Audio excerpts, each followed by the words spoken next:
Yan guys, pakita ko yung ilaw na kinabit ko kanina na plug and play. Switch ko siya. Yan. Ayan. Yan yung underglow ng motor natin. Ang kagandahan dito guys, kaya mo siyang kontrolin gamit ang cellphone. Ito siya, through Bluetooth. Ayan. Kunin ko lang siya. Yan. Yan guys, naka ano siya dun sa port natin, sa charging. Yan siya. Pwede ko siyang palitan ng kulay. Ayan.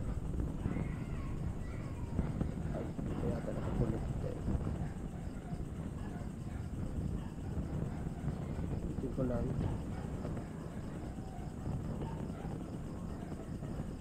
Ayan na. Ayan.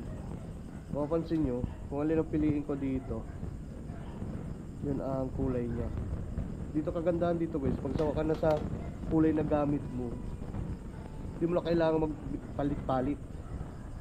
Kuha ka lang ng cellphone mo, palitan mo. Yan. And then madami din siya. Meron siya dito sa rhythm. Ayan, depende sa katulad dito, naririnig niya ako na yung sound ko, yung boses ko, doon siya lalo pag may tugtog.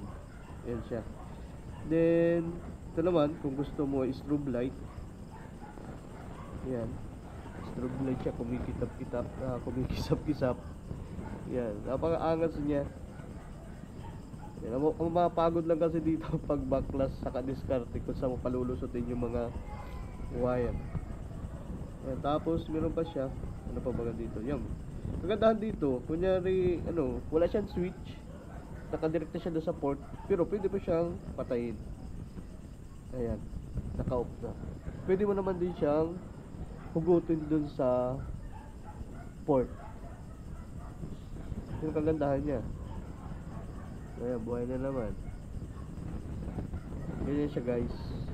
Kaya lang, di ka makaka-charge ng cellphone kapag nakasaksak. Pag umaga naman, patay naman siya eh. Hugutin mo na lang, salpak mo yung charger mo. Yun lang guys, yung DIY natin. Napakaangas. Ayan. Kailan mapagod din kasi maghapon din ako kasi naglinis din ako ng TV. Yan, update ko kayo guys do sa TV sa paglinis ko.